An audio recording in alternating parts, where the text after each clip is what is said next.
Assalamu alaikum. Assalamu alaikum. Thank you very much, Chi, for joining the PIDE webinar. Welcome, welcome. We are going to begin a conversation, our fourth conversation on education. Before I Nadeem do bhai, that, we can't hear you. Please louder. We can't hear you, Nadeem bhai. Chi, can you hear me now? Is that better? Hello? Yeah, that's Can better. everybody check?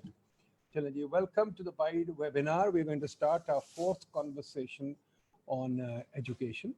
We've had three before. I'll quickly summarize those and then we'll move forward to do what you call it, to discuss. We got. So let me begin. As soon as my computer allows. Okay, thanks, folks. So first thing, let's mute our mics. Let the speakers first speak, and then you can obviously, all of you will have a chance to speak. We will get everybody to speak. This is a bit of housekeeping. We always show this cartoon because we should be clear on our history, that we've got the IMF riding our back and loans in front of us and the scraggy landscape, and we are just running helter-skelter without really thinking. So that is a very important point that we'd all like you to bear in mind. Fourth webinar on education. You can see the timetable. The first one is education paradigm, then the role of government, then public-private partnerships. Today, we are going to look at technology. Tomorrow, we'll do the unified curriculum. So we've got a good panel today. We've got, Mehboob Mahmood, founder of the Knowledge Platform. Then we've got Zulfikar Fazalbash, who runs NGO as well as a technology consulting firm. And you can see our panel. We've got a large number of people. We've invited almost every education expert in the country. Today, I must add, we also have Mansoor Malik joining us, former DG NUST, who's also going to talk. But we've got our usual roundtable. We've invited almost every educationist in the country. Now, sadly, some of them join, some of them don't. This is a part of our participatory culture that I talk about every day. I wish we could establish a better participatory culture, but we don't. Shafkat Mahmood has kindly consented to be our partner. The Ministry of Education is our partner. Balochistan IDSP is our partner. We like to have partners on our webinars. So we've got partners of the two. I would like to hold a webinar one day with all our universities as partners. It doesn't cost anything to be a partner. There is no loss of reputation or anything being a partner, but unfortunately, some people are reticent. So we won't play Shafkat's message. We played it the first day. I'll try and save time and hear you people, but Shafkat sent a lovely message saying he's very keen. The minister sent a lovely message saying he's very keen for us to do this. I'd also like to show you, we like to show this every day. We have a history of IMF history, a loan history, and that is very important, that we have had so many loans in our history. We taking an IMF loan as being an emergency ward of the world, and our country has been an emergency ward the most. And we should keep that in mind. Why are we in emergency ward all the time? We also have a number of education policies. We have an education policy every 5 years. And I think we should all consider, why do we have an education policy every 5 years? Most countries have a policy once a decade, or once in 2 or 3 decades. In fact, never once a decade, more than 2 or 3 decades. They take a long time to change a policy.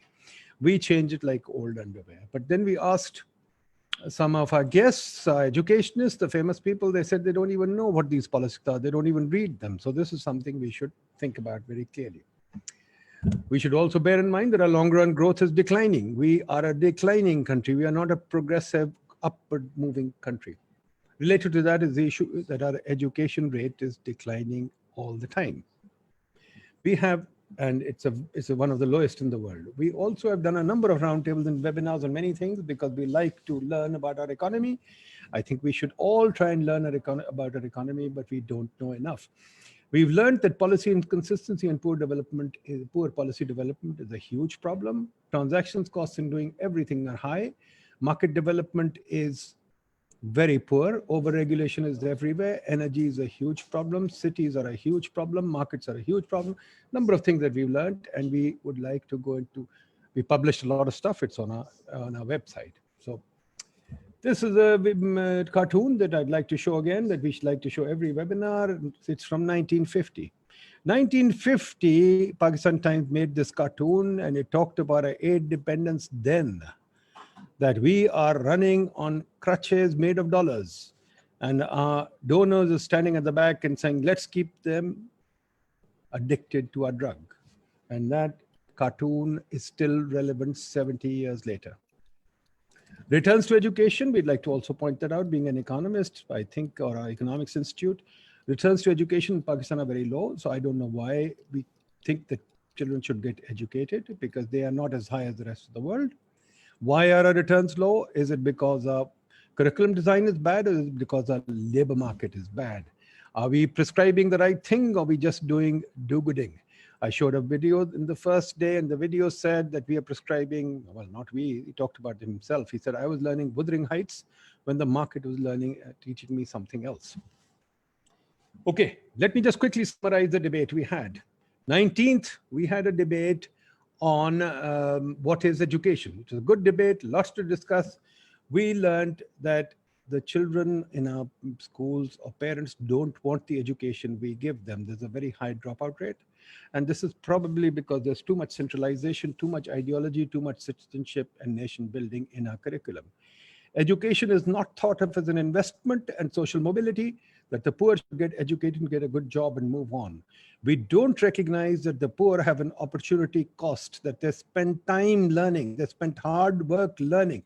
And if they don't learn market skills, it's useless to them. We don't see that they volunteer to get educated. We only think that Article 25A should be passed and they should be cheap education, which is absolutely the wrong way to think about it.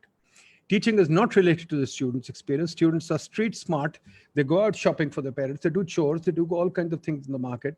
But we don't lever that. We teach them unrelated to their experience. Students are voting with their feet. They don't want our education because we rule out their exploration and creativity. Digital world, Facebook, WhatsApp, which illiterate people are using, but we are not using in schools. And that's what we'll discuss today. Structural schooling remains fixed, too much concrete with teachers and a heavy emphasis on teachers. There's a deep disagreement on the language issue. Some people want to teach in Urdu and local languages. Others, myself included, don't care about language. Diversity, experimentation, and choice is not there. And we are measuring the wrong things as far as education goes. So this was the first day. The second day, we talked about the role of the government and what it is. Unfortunately, we find out people have wishes and don't understand the role of the government. We found out that policy is just write-ups. Unfortunately, it is not well made. Quality, we think that the state can provide everything, but unfortunately, we also hear from many people that the state is not capable of providing everything. Then if the state is not capable of providing everything, why are we asking the state to do more? Education policy seems to be devoid of instruments. It seems to be wishes more than anything else. 14 education policies, and we have learned very little. But the other thing is we don't have any evaluation of policies. We have very little M&E. M&E of education is done by donors and international agents. Ministries don't do it. So what do ministries do? Ministries run schools. But if they run schools, how do we have decentralization, diversity? So there's a big problem there. What should the ministries be doing? And that's important to think about. In ministries should be focused on M&E and developing long-term policies, but they're not doing that. Regulation, everybody wants schools to be regulated, but again, we think that regulation is going to be done by a benign, all-knowing government. But then we don't have a benign, all-knowing government, so how do we regulate schools? So there's a big, big issue there. How are we going to regulate schools? There is a strong opinion, especially Shanaz was really eloquently pointed out, we should be looking at outputs and not inputs. We should have results-based management, but we measure only school dropout rates and school attendance. We are not measuring their output, so that's a big thing. There's a strong minority opinion, again, that government should be out of the business of schools. Government should be more helping finance and do more nurturing education rather than publishing textbooks. Textbook boards are obsolete, and that government should not probably be building schools because their schools don't work. They give the schools over on contract to others to run. There's a strong opinion that local community and parent organization, not government, should run schools. But then the level of participation by our parents and our educationists and our people, we are not a participatory culture. Shahid Kardar pointed out to me in a conversation, I hope he's here, he can say it himself, that even in our music, we don't have a participatory culture, we have a listening culture. Whereas in the West, everybody sings together. So we should think about those things too. On the 21st, yesterday, we talked about the role of the government. And what did we learn? We learned that the private sector has an unfettered control of education, and partnership and common goals don't exist. So what did we learn? We learned that the sector is fragmented. Private education is growing. It's a growth industry. But the government has vacillated. We won't say abdicated, because Musharraf objected strongly to the word abdicated, and we don't say abdicated because it can't abdicate. Every government fights an election on campaigns on education, but then it has a vacillating role. It makes Pakistan Education Foundation, kills it. It makes Danish schools and kills it. It makes a policy, kills it. Government is losing share. Private sector, 60% of schools, of children in schools. Private schools are large in supply, and there's a large variety of schools, from rich schools like Beacon House and Grammar School to poor schools. We called a person from poor schools yesterday, the president of the foundation. They've got 120,000 poor schools. Quality of schooling varies with price. Of course, the more expensive the school, the better the education. But that means social mobility is low, and we should worry about that. Facilities in schools are poor. Yes, the rich schools have built some purpose-built campuses, but largely there are no purpose-built campuses. And the poor schools are sitting in non-purpose-built campuses and with very poor facilities. Teacher training remains an issue, a big issue. Everybody talks about it, but the poor schools have no ability to do their own teacher training. They asked that if the government could do teacher training for them, but the government cannot. Public-private partnerships are too complex for us to do. We can't even manage Royal Palm, leave alone do a public-private partnership for schooling. So it's a huge issue for us.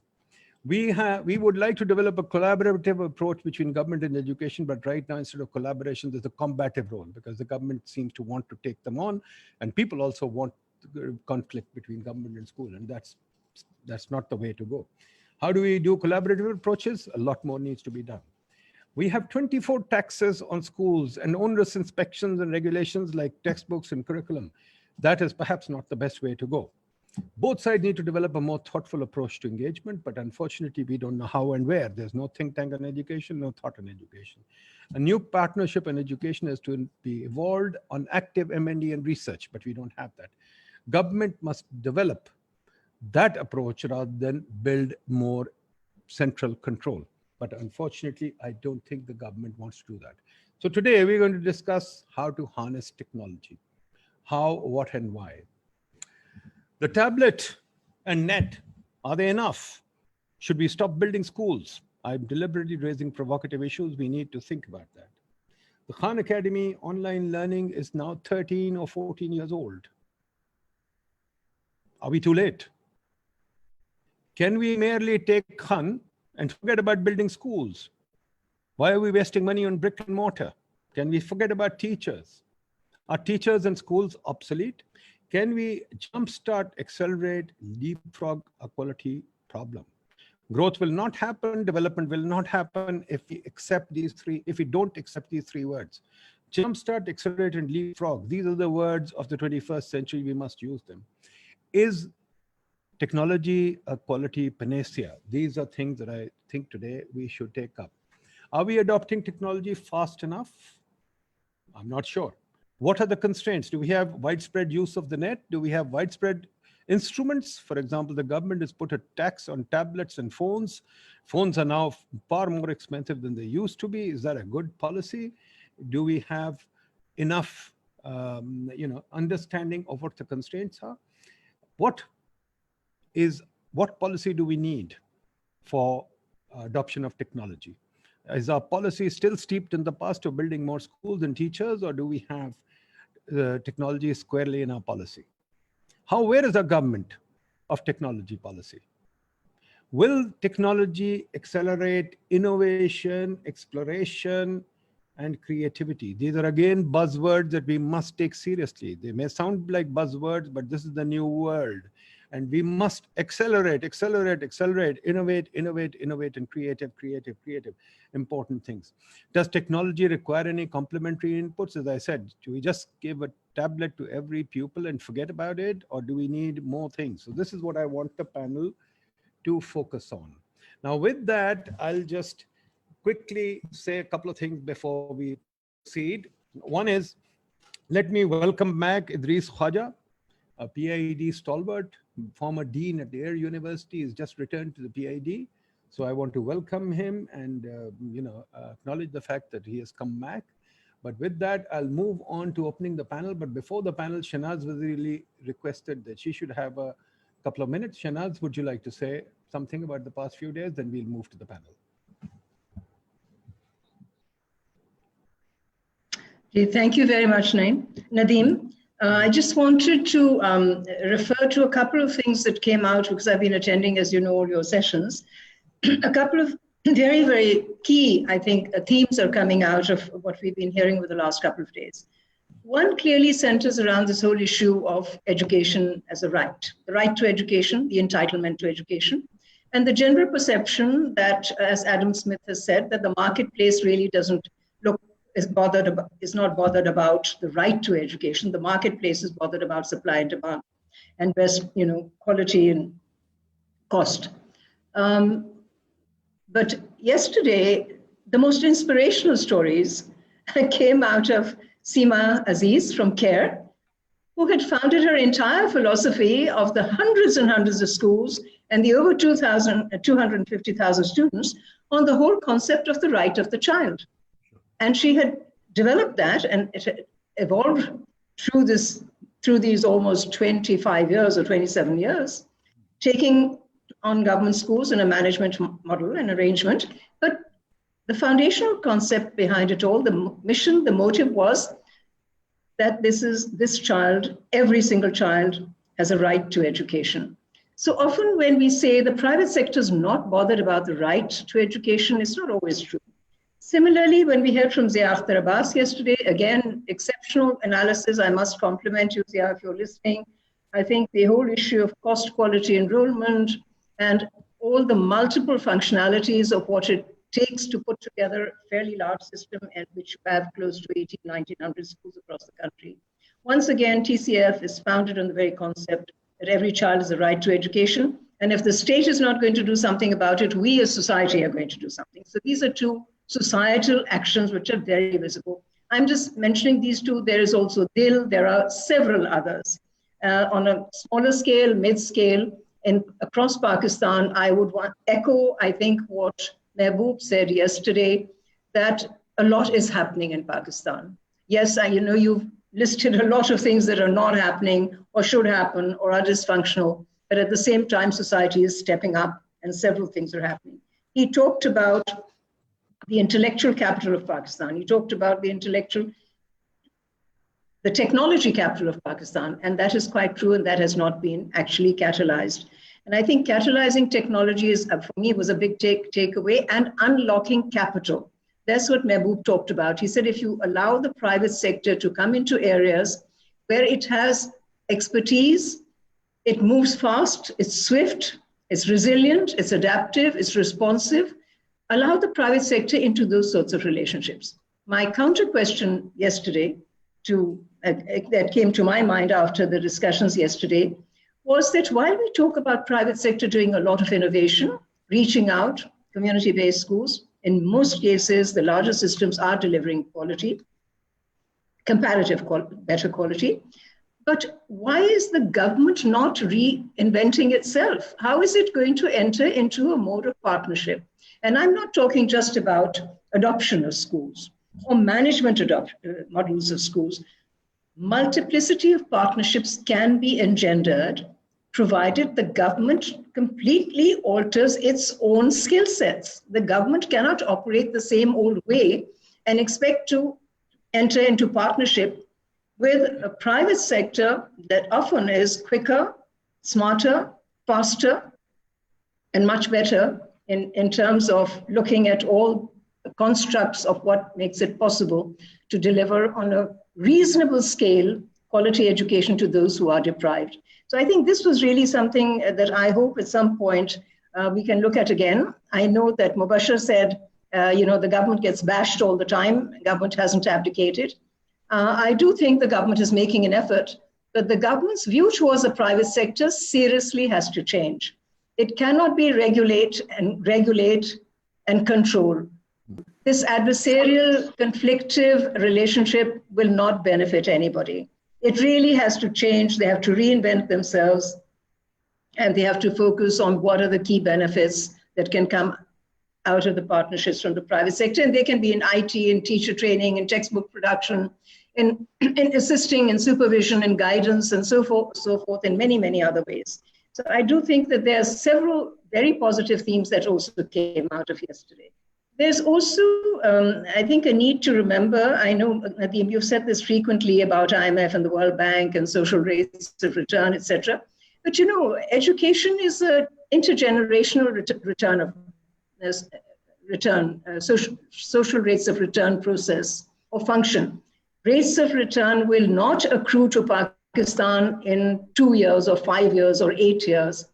Education takes time to give society its return. So this is an investment that we always have to look at from a slightly different perspective.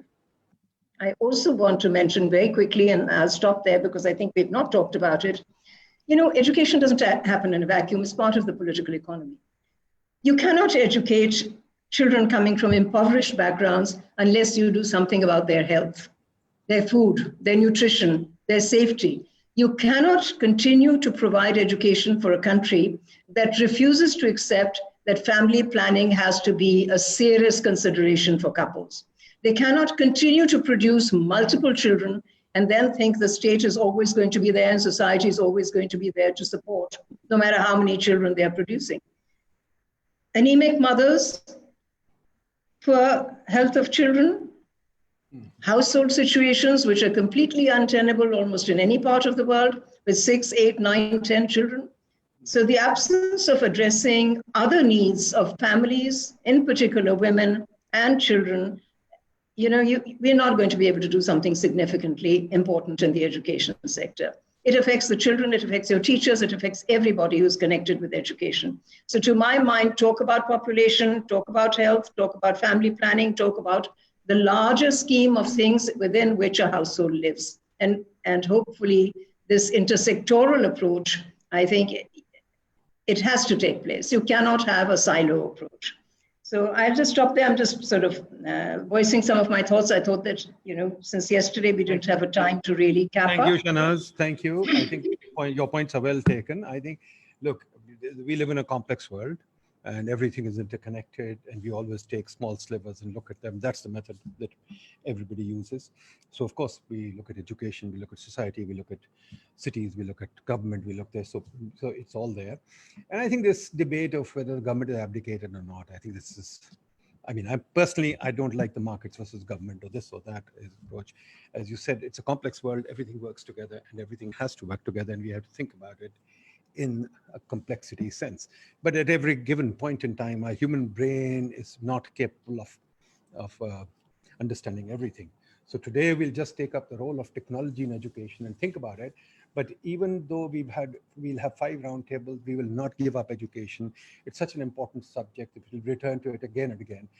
What we've done at PIDE is we're returning to themes again and again because we feel we never really learn anything completely about any subject. So we have to keep returning, keep researching, keep thinking. So we'll return to education again, Shanaz, and we'll take all your views very carefully. Mahmood, let me invite you to tell us, is education the panacea? Is a tablet enough? Shall we give up building schools? Shall we fire the teachers? What progress are we making in terms of adopting technology? Mahmood, the floor is yours. Nadeem, thank you very much. Slides, you can share them. Okay, let me try to see if I can share some slides. I just want to set the agenda here. Can you see my slides? We can see your email right now, I think. Okay. Can you see my slide deck now? No, I think we can see your email. At least I can see your email, not your slides. Sorry. I think you have to go to your slides. Okay. Let me try again. Right now, we are seeing your emails, so I can see who sent you what. Okay. You have to go to PowerPoint. Okay, I'll try again. So Share screen with Microsoft, PowerPoint. I see. I think you've only allowed me to share a few things. What? Mansoor Saab, theek kare. Mansoor Saab, can you fix it? I can only share Outlook. It doesn't say I can share my whole screen. Mansoor Sir, Saab, you have to, sir, you have to open your slide first, then you have to share. You are co-host, so you can share anything, sir. Can you see my slide now? Nope. Okay, sorry about this. Let's try now. Now we can't even see your screen. You're not sharing screen yet, I think. Yeah, Can you that's see it. my? Yeah, that's much. see Yeah, my we are there. slide? We are there. We are there. Now, if you start your show, we'll see it. Yeah. We can Okay. see your slide. Good. Yeah. I think I don't believe that that just giving a child a tablet alone will do it. First of all, there are many aspects of education that have nothing to do with the pure learning process, socialization, and so on. The second thing is that even with respect to the academic learning process, a good teacher, a good schooling system can help tremendously. So we need the traditional education system and the new education system to work together to create a revolution. The good news is we have what I call 25,000 intellectual entrepreneurs. That to create a revolution, you need a class of people who are able to do things and who are committed to a change. And I think in Pakistan, we have set up now 150,000 schools. And these have been set up by about 25,000 entrepreneurs. So, of course, TCF and Beacon House and SEMA occupy the commanding heights. But there are also over 22,000, 23,000 individuals who set up small schools across the country. And in some respect, this is the real miracle of what's happened in Pakistan. Now, yesterday I talked a little bit about how big our private sector education system was. And actually, I was a bit incorrect. I said we are getting close to China. We are not yet. India has the biggest private sector education with about 125 million kids. China has about 45 million. Indonesia at 22. And Bangladesh at about 20. We are at 16 million, but if you include non-formal basic and you include madrasas and so on, in other words, all the kids in the K to 12 range, even if they're not in the formal education system, then we had 22 million kids in the private sector. So at any rate, we are the fourth or fifth largest private education system in the world. Secondly, that education system is growing at about, in the last Pakistan education statistics data, average growth rate for the last 3 years up to 2017, where the data was from, it was growing at 12.7%. If you look at, extrapolate the growth rates, but bring them down, by 2025, the private sector will be bigger than the public sector, and it will keep getting bigger and bigger. Now, I believe that technology will revolutionize education in Pakistan. But when does a revolution take place? There's a very interesting book by a Polish guy called Richard Kapuscinski, a very slim little book. I recommend everyone reads it, called Shah of Shah. And he asked the question, when did the Iranian Revolution take place? And he poses the answer that one day the people came out to Tehran Central Square and they psychologically imagined a world without the Shah. And that's the moment when the revolution took place. After that, it took a long time to overthrow the Shah. Then there was one revolution, then another, then Khomeini came in, lots of other stuff. But he said the psychological breakthrough is the point at which a revolution takes place. Another Silicon Valley way of thinking about it is that you need an inflection point. You need a point where the combination of the psychological willingness of people to change, as well as economic and technological conditions, allow for a rapid change to take place. But if you don't catch the inflection point, you may not get to the right spot. I think we are at a place where a revolution can take place. And the big thing that has caused this to accelerate is some secular factors, like, for example, internet growth. But the biggest factor has been COVID, because up to now, we've been in education technology in Pakistan for 6-7 years, and it's really been marginal. Some schools have adopted us, about 450 schools adopted us over 2.5-year period. After COVID, 330 schools adopted our solution in 60 days. So what you're seeing is technology-based education has moved from the margins of the education enterprise into the center. Everybody now recognizes that technology is not a question of should it happen. It's a question that it must happen, and we can bring in technology to change education. Now, I should say one thing about the cost of technology. Leaving aside the question of devices and bandwidth, I mean, we offer our service at 100 rupees a child a month. So as technology scales, one of the things you'll end up doing is being able to dramatically reduce costs of education in Pakistan. This is one of the promises of technology. Now, I'm giving you some data from 2016 just to show you how we are collecting data. And people think, what is education technology about? Is it about videos and content and all? Ultimately, it's about data. So this is something even as far back as 2016, we've been serving the country and also collecting data all for free, across the country. And you can see what a wide distribution there is. Of course, across the Indus, around the Indus, you always have a bigger distribution of people, but even technology can help you get to very far out places.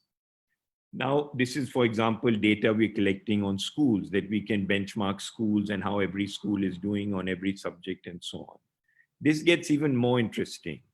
We decompose every subject into skills, and every subject has about 200 skills. So I can tell you with a high degree of certainty that in 10th grade mathematics in Pakistan, solution of quadratic equations and nature of roots of quadratic equations is the biggest problem in the country, across the country. But within that, I can tell you which particular formulas give problems.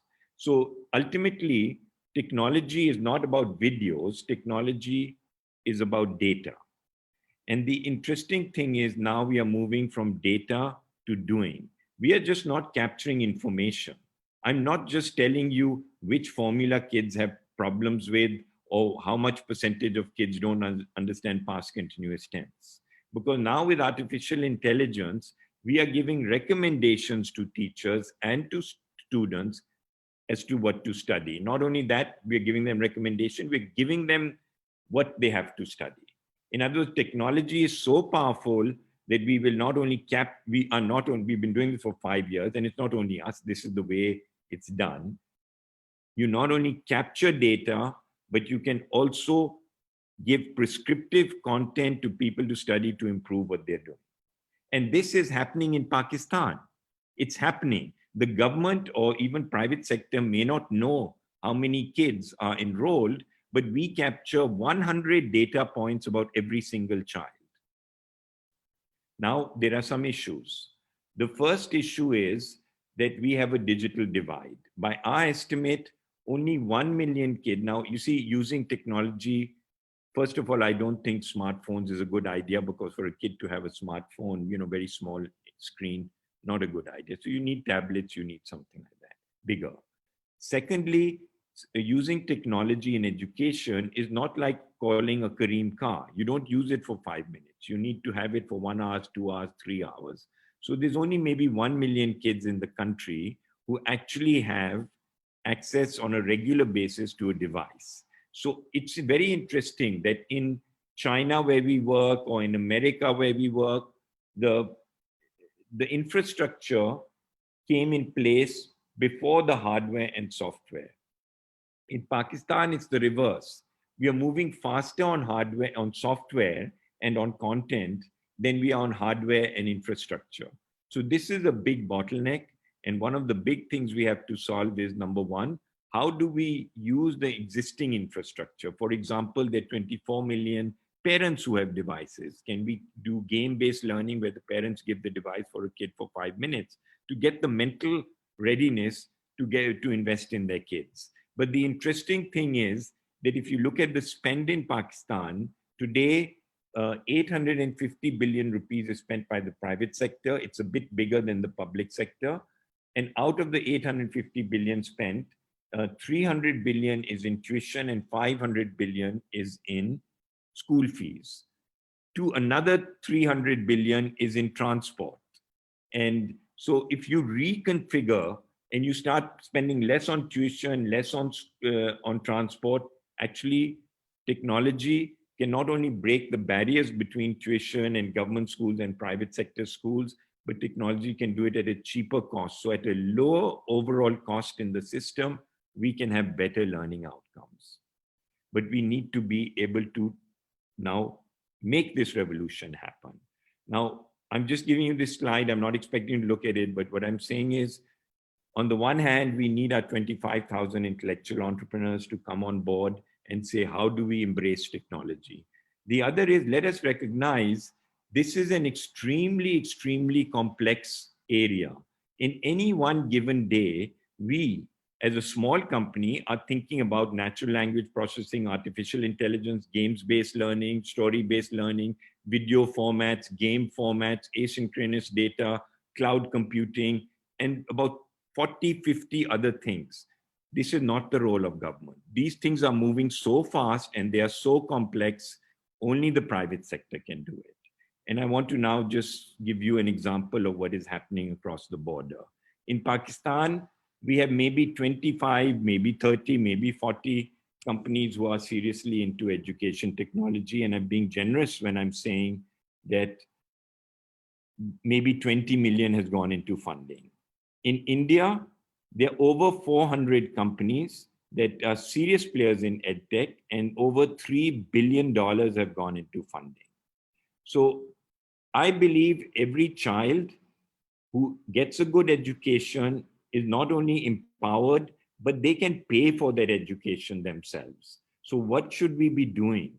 The biggest challenge in the longer run will be, how can we bring in, instead of a 16 billion rupee, 1600 billion, 1.6 trillion rupee education system, how do we make it into a 7 trillion rupee, or even 7 trillion or 10 trillion rupee industry? Education has to grow 3, 4, 5, 6 times in terms of the funding. Every person who is in this room has got a benefit of education. We've got 20 million people who have done well out of education in Pakistan. Whatever I have done in life is because of education in Pakistan. Today with technology, I can be linked to one child in one village, if that's all I can afford, or one school in any village. So we can use technology to link people. We can use technology to unlock capital. We can use technology to capture the future income flows of kids in Pakistan so that they pay for their own education. Because one thing that is for sure, you educate a pool of people, they will produce more value than the money is put into education. So this is a question of innovation. It's a question of financial innovation. It's a question of technology innovation. And it's a question of the private sector and public sector working together. It's all possible. The tools are here today. Finally, the different points of inflection point have come together.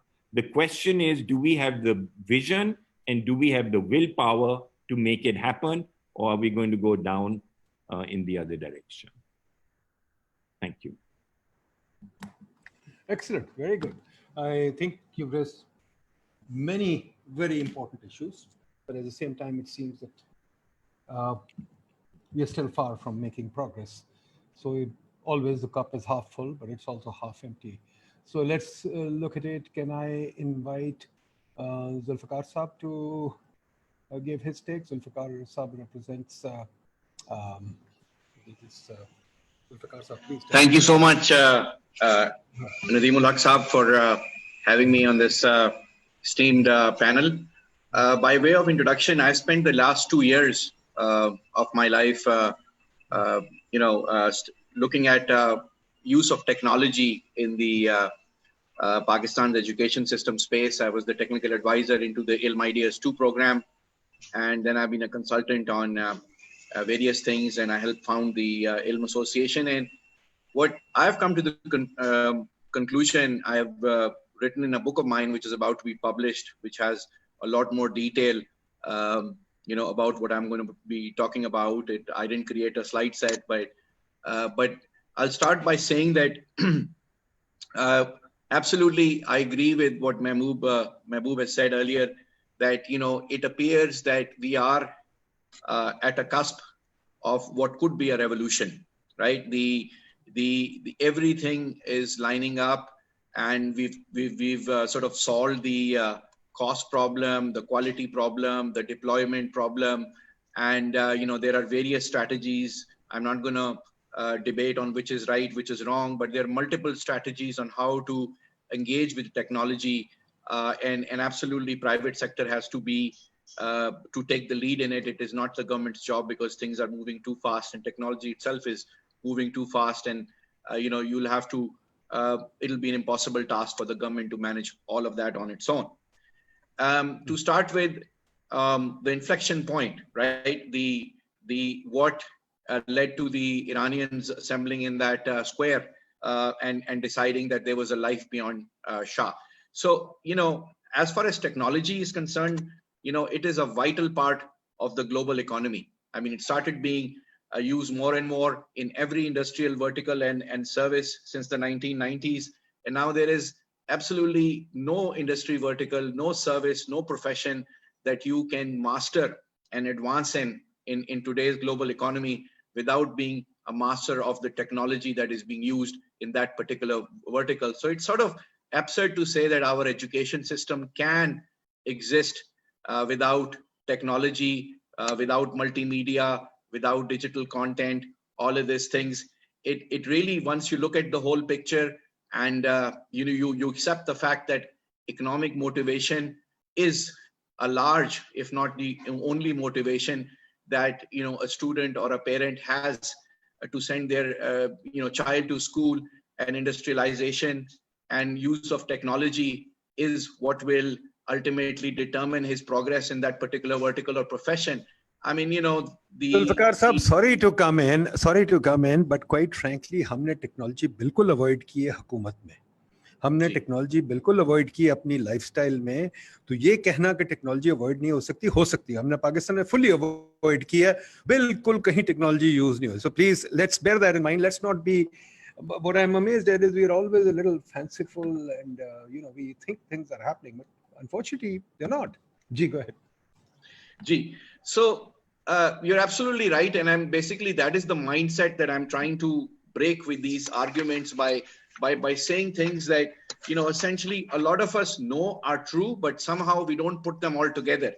Again, technology is scalable, right? Agar aapne inclusive education ki baat karni hai, so you have to go into technology, because you can create technology once and you can keep on redoing it till you get it right. That we know, but the question is how. Right. So the implications that are there for our country is four things in my mind. The first one is that we need to conclude the debate whether it is needed or not. Okay, it absolutely is, because it is the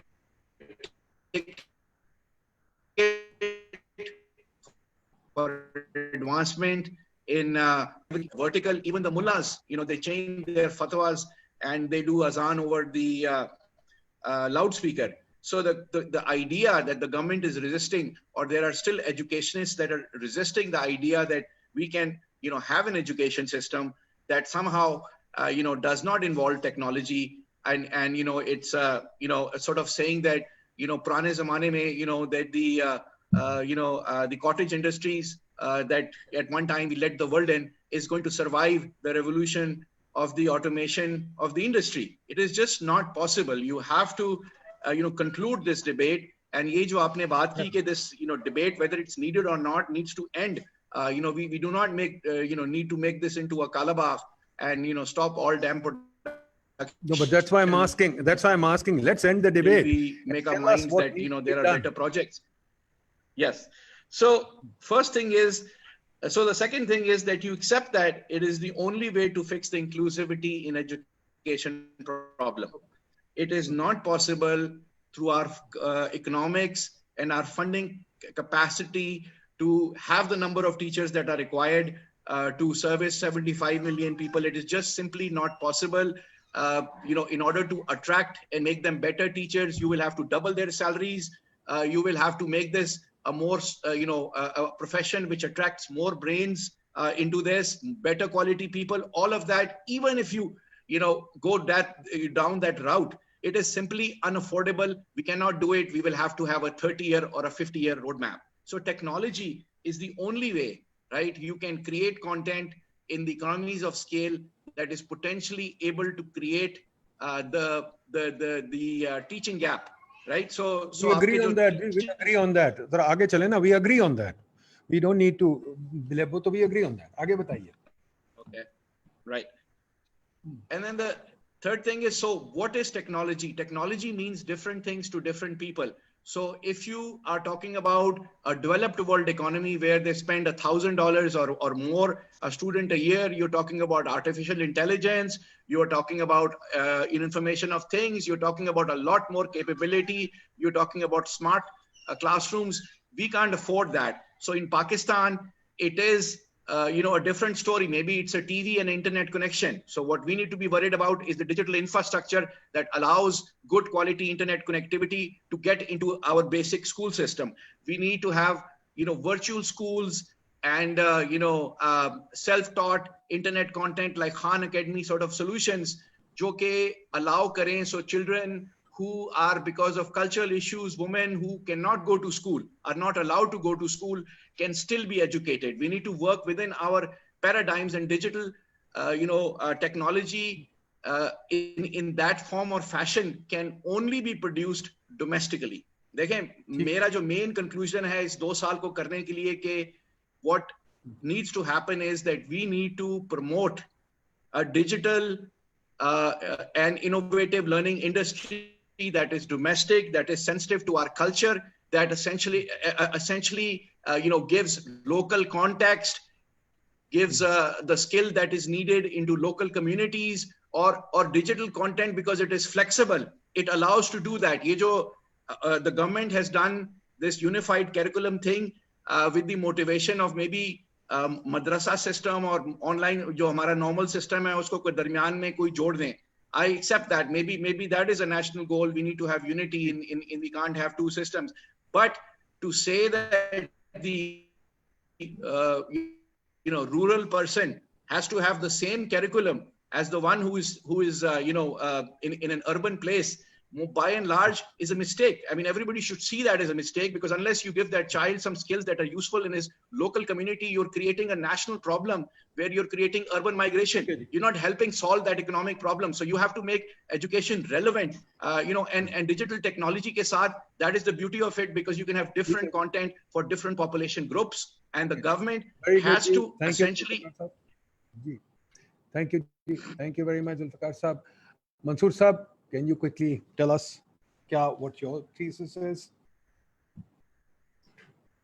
Mansoor Saab, you're not unmuted. Okay, can you hear me now? We can hear you. Okay, so thank you very much for giving me this opportunity. I spent more than 45 years now, first 30 years as a paid, professional, and last 15 years as a volunteer, leading several programs, both for technology, education, and now economy as well. I'm basically a technologist. We set up the state-of-the-art NUST new campus. We changed the sword and those 18th, 19th century emblem of NUST. We created a new knowledge book flying in 4 different directions, representing 4 provinces. and we captured the whole spirit of defining futures. That's what we thought of setting up a state-of-the-art university, NUST, which is now top 300 of the world. So we bring in technology, we bring in economics, and we bring in education together. I've also had the opportunity of spending 6 of my best years in the political think tank, leading the education policy group, and trying to then integrate all these 3 things together as part of the think tank initiative, which now Shafqat Saab is trying to implement. So that from 2010 to 2016, we tried to bring in all the international best practices of how do we use technology and how do you use economics and to drive our education system in the country. We don't want to produce any more Shelleys or Keats or Shakespeare's, or for that matter, Ghalib or, Mir Taki Mir. We require technical savvy, skill level workforce right from the bottom up. So we are talking about small skill levels. Mansoor Saab, again I come to this. Mansoor Saab, I'm sorry to interrupt. Again I come to this. बताए ना how? ये तो हम सब मानते हैं, हमारी सबकी विषय है, सबके पास रोल्स रॉयस हो, सबके पास माशाल्लाह बिलियंस हो. देखिए, आपका ये मसला पहले से हल हो चुका है. आपका जो मसला पहले से हो चुका है. This is not reinventing the wheel. Let me take you back to 2010. There was a technology foresight program launched in the Prime Minister's office with a lot of fanfare as part of the Science and Technology Ministry. I was picked up to head the technology group.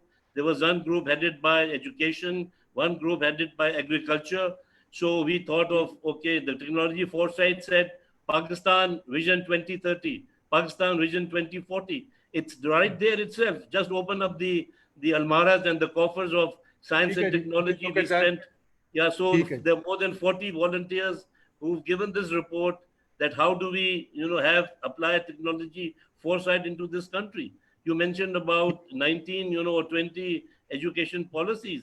The technology foresight or vision Pakistan is lying in the almaras. This is the problem. How do we extract the best possible inputs from the bureaucracy and implement it? Thank God I had more than 20 private sector people as part of my volunteer force. So we launched the e-education program. We launched the e-health program. So those minor pilot projects are already there. And so we need to now multiply it by perhaps 1,000 times or 500 times. So the question is, we are not reinventing the wheel. Everything is there. All we require is no action plan. I'm totally with you. So let's take out all those documents lying in the almaras and let's implement it quarterly, yearly. And that's what Shafqat Mahmood Saab is trying to do. Our education policy was complete in 2013. So now we are in the 7th year of implementing that education policy on which we spent six of our best years. So the whole process of implementing education, technology, and economics is a time sort of. Thank you, Mansoor Saab. Thank you. Very kind of you. I think we looked them up indeed. Thank you, Ji. Faisal Bari, you want to say something? Faisal Bari, well-known educationist, Dean of the School of Lums Education. Ji, Faisal. बहुत शुक्रिया नदीम. मैं सिर्फ दो छोटी-छोटी बातें करना. I think we've got some foreigners here, so please if you can say in English. So I'll just make 2 small points. I think I agree with Mehboob that we'll have to think through what the right model is for reaching all the kids, and this might have very large implications for children who are out of school or potentially for children in very varied circumstances. Over the COVID period, I've also become very aware of the impact that space has on learning as well. So universities and schools provide a very democratic space as well, where children away from their home environment and the variation in home environment are able to learn in an environment where they are put in a similar position. Of course, all things from home cannot be taken away from that, but a lot of things can be. They have equal access to everything, library, other things, as well as the attention of the teacher, more or less. When they are at home and learning, and if we insist that technology should keep them home and not provide some other fora where they can congregate, then the question is going to be how big of an impact is the variation in home environment going to create, and what outcomes will this result in? Is it going to make the differentiation and discrimination even more, or is it going to level it, and how are we going to deal with that?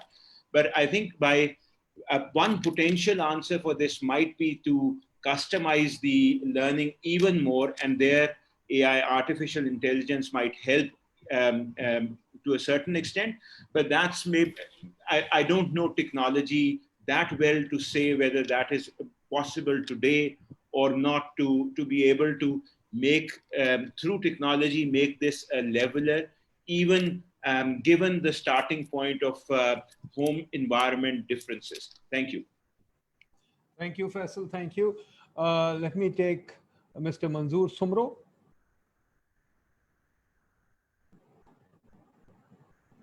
Manzoor Sumro, sir.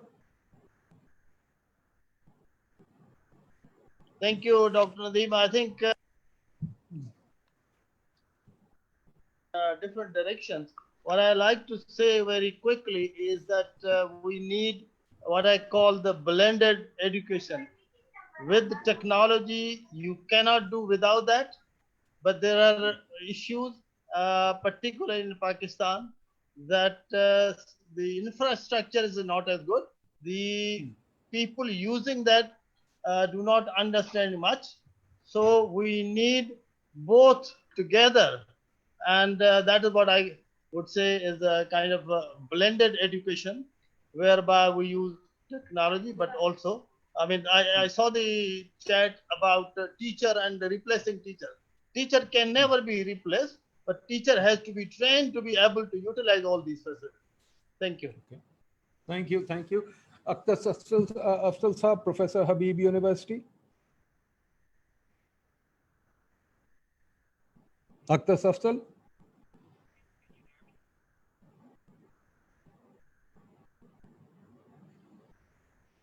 Are you able to hear me? Akhtar, are you there? Yes, sir. His mic is unmuted. Kindly, sir, go ahead. Akhtar, unmute करें. आपको मेरी आवाज आ रही है? अब आ रही है, बोलिए. Okay, sorry about that. Okay, so first of all, I agree with the points that have been shared here. That technology can be, is a very important next thing in the education sector. But I just want to make a few points. I think we should be careful before putting too much trust into technology, because if you look at the work of Robert Gordon coming out of Northwestern University, he's an economic historian. He points out that the technological innovation curves are flattening out. So I think we should be a little careful before putting too much trust in technology. My second point is that technology, sir, is never neutral. It always creates a new class of winners and a new class of losers. For example, when Careem and Uber were introduced into the Pakistani market, whatever happened to the old taxi walas is anybody's guess. Or last point jo mera hai, wo ye hai, and it goes back to the question that I think has not been answered in this discussion. Wo ye hai ki hame pata hai, we know ke, people don't have technological gadgetry. I mean, we don't have a reliable or an affordable internet. People don't have tablets, we don't have laptops. Who is going to provide all of these things? I mean, how is the market the solution? And if market is the solution, then why hasn't the market provided this solution to date? Is it the case that like all other things, the poor are simply going to be locked out of this technological shift as well? Thank you. Sadly, that's life. You can't do anything about it. Acha ji, Zahra Aftab, quickly.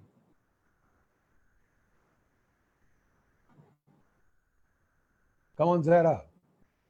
Hello, Assalamu alaikum. Can you hear me? Yeah, Hello. we can hear you. Okay, so I just wanted to follow up on what Dr. Faisal Bari just mentioned about space. And I mentioned this day before as well, that being a woman, I'm a bit hesitant about emphasizing too much on technology. The only public space available to our girls, to most of our girls, is the school environment.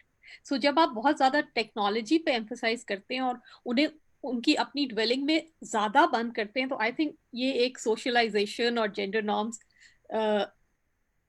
फिर से renegotiate हो रहे हैं और शायद औरतों के favour में ना हो.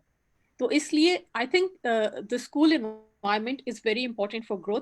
दूसरा, आई डू फील के खान अकेडमी पे हम लोग बहुत ही ज्यादा डिपेंड कर रहे हैं. I mean, being a literate parent, I don't find it very easy to navigate. So I think कि teachers का एक बहुत important role है जो हमें बताएं कि ये सारे apps किस तरह navigate करें. Thank you. ठीक है, thank you.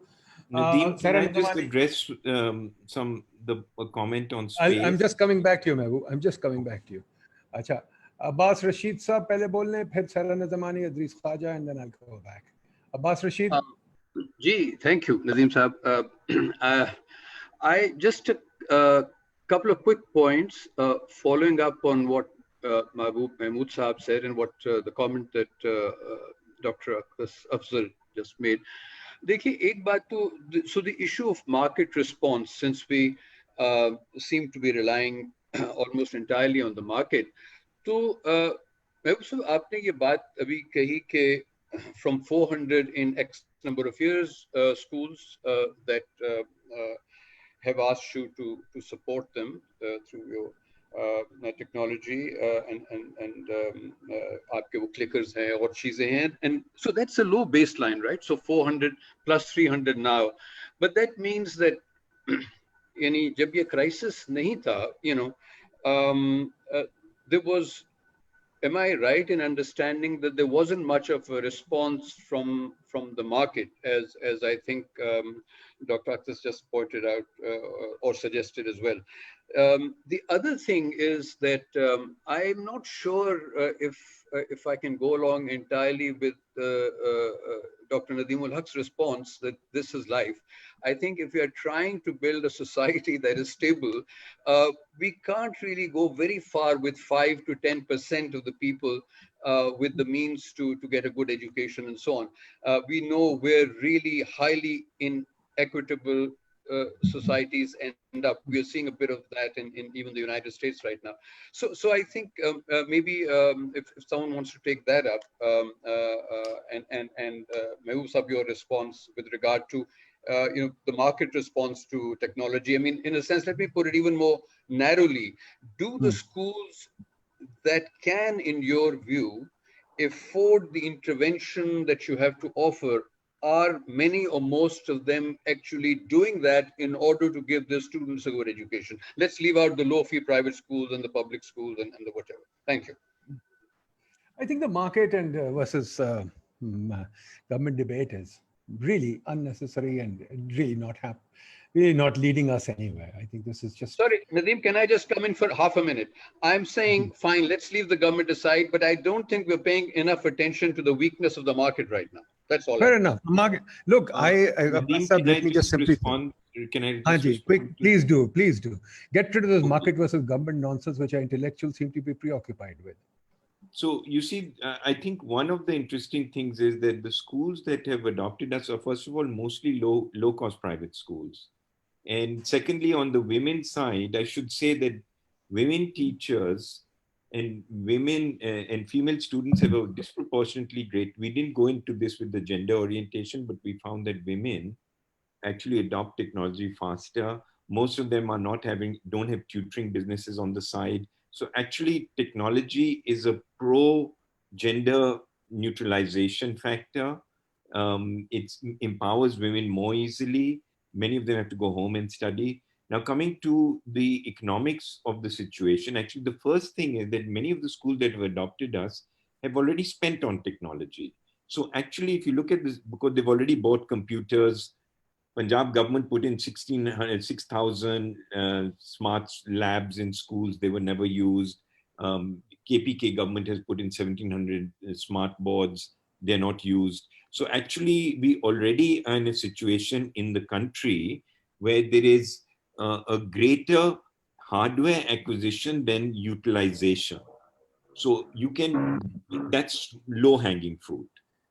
The next thing is that, you know, when you look at the structure of education, and this goes into space as well as transport, the interesting thing is that if you have a kid who's, let's say, paying 15,000 rupees, their parents are paying 15, 20,000 rupees fees, so they're going to a top school, maybe their transport bill will be 25% of that. But when you look at a kid who's paying 2,000 rupees in fees, their transport bill is often the same as the fees. And then you've got a tuition fee as well. So a kid who's paying 2,000 in fees is actually paying 7,000 rupees. So I feel that if you're looking at a revolution, we have to look at this from a transport cost perspective. We have to look at it from a school fees perspective, from a tuition perspective, and also how space is used. I think the space model that we need to move towards is a three-part model. One is we need to have nodes which serve thousands of schools, and they've got labs and hopefully playing grounds and really very, very good facilities, but being multiplied and being used tremendously. The second is schools with very little real estate that are being used double shift, triple shift, and lots of kids coming in. And the third is EdTech at home. So I don't think the answer is that we have to think of space differently, because in the technology world, you can connect different kinds of space environments. So we have to rethink the economics of education. We have to rethink the space configuration of education, rethink transport. So the thing about technology is not just, you know, okay, replace the teacher or make the teacher supplemental. Technology will completely change how we think about space, how we think about economics, how we think about transportation. Mehboob, I agree with you, but I also have a problem. Technology can go only so far. Ultimately, the user is also important. I mean, if we don't know, for example, most people now have a computer. And I've seen computers on desks of bureaucrats for the last 30, 40 years. But we don't use email in the government, right? We don't actually do meetings in the government. Ab Zoom pe thoda bahut ho gaya because of COVID, but we still don't do them. Even now, yesterday I had a meeting with the Planning Commission, and they were all physically sitting there, not on Zoom, right? And they want to call up people there, you know, physically. Now, my question to you is, fair enough, you can sit there and envisage all this, and you've made some very good points about, okay, we can customize education for kids. We can flip the classroom. We can save on transport costs. We can reconfigure space. We can use space better. There's so many things. But much of it requires human organization. And the reason that I don't like this market versus government, the government's job is to kind of reorganize the system. This is where I disagree. The reason why I say a revolution will happen is because we've already got 25,000 intellectual entrepreneurs in the country. We have got one of the largest bootstrap innovative system of education. So before even technology come into the place, that's why I started with our private sector. Our private sector is a big, beautiful thing. And it's not just the big, it's the small guys. It's the people who are not in this conference. It's the small guys who have set up things. They are the ones who are responsive to us. They are the ones who are adopting technology. They are the ones who are leading this revolution, because for them, it's easier to do, faster to do. And if they have to get an economic return. They have to get a benefit out of it. But they are flexible, they're adaptive, they will change. We have already created the shock troops of a revolution. Absolutely correct. But I hope you're also aware that the courts, as well as CDA, is throwing private schools out of their accommodation because their accommodation is not dedicated for schooling.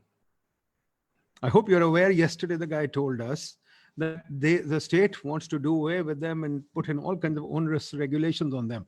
So the question really is, it's not government versus market. It's just simply who is going to sit down and think all this through and make it happen. Yes, to a certain extent, it'll happen in decentralized form. But I also want you to tell me, for example, how do we begin to use this technology? The individualization that you're saying, is it going to happen purely at the school level, or should it happen at a bigger level? And should it be done better? The second thing that you said, which is very important, is infrastructure, right? Do we have the hardware that you talked about? Is that hardware going to be provided privately, or is that something that the government should provide? Mehboob? Well, I think, Nadeem, look, it is an ideal case. In ideal case, the government has to facilitate this happening. They can't do it themselves, but they can facilitate. And then the rest of the innovation should happen in the private sector. For example, let's take one particular small hardware case. There's a 40% duty on laptops. We don't make laptops here. So in India, the reason why EdTech has taken off is that a laptop costs 12,000 rupees. Sorry, a tablet. Whereas here it costs the same thing, Samsung or Lenovo costs 25 to 30,000 rupees. So there's a huge duty on it. Then I think the broader thing on finance is we need to think really innovative. We've got 22 million kids out of school.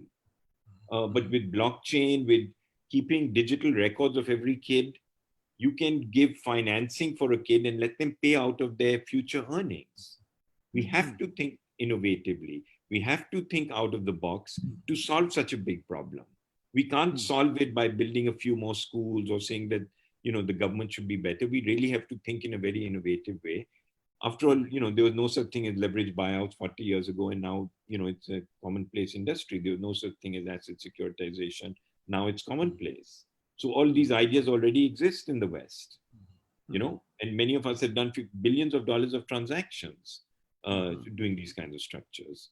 So, we can't just sit in our small little hole and think that we can solve this issue, but there's enough now precedents in the world, many things being done, that we can adopt best practices and move forward. The extent to which we move forward is government will play a big role. But the beautiful thing is that even if government doesn't play a role, a lot of stuff is going to happen.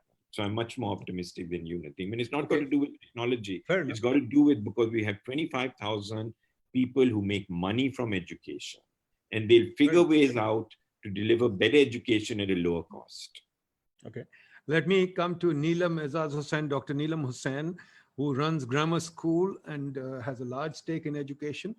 Neelam, please, can you tell us how you're using technology and what your take on technology is? Will technology grow in Pakistan, or is Mehboob too optimistic? I was growing a little impatient because you were not bringing in practitioners. Yes. The reason being that if you look at the journey that practice has taken in Pakistan, I've been working in education. We founded Lahore Grammar School 40 years ago. We've always used technology. Now, let me show you my journey and the pragmatics. Where I find a mismatch in this discussion is that we've been talking about the use of technology without seeing technology in education, but to what purpose? Are you thinking of designing technological immersion in literacy? Do you want it to happen at primary levels? Do you want it to happen at higher educational levels? Are you going to do it in professional training, etc.? As a practitioner, पिछले बहुत सालों से, I run a conglomerate of schools from preschool to the London University master's program, along with an ACCA program. आप मुझे पूछें हमारी pragmatic journey क्या थी? सबसे पहले चीज जो आपको चाहिए कि जब आप when you make one curriculum for all, you will have no lighthouse projects left, no practitioner who has walked the walk and taken you to international levels of excellence will survive that.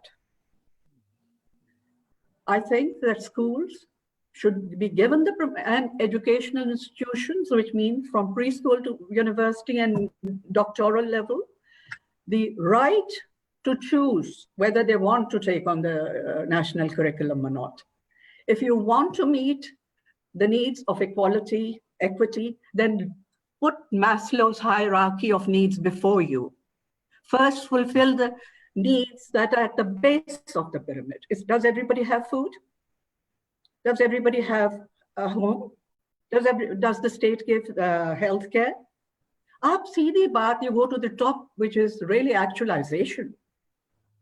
You go to the top of the pyramid for a country which is the has the second largest number of illiterates in the world.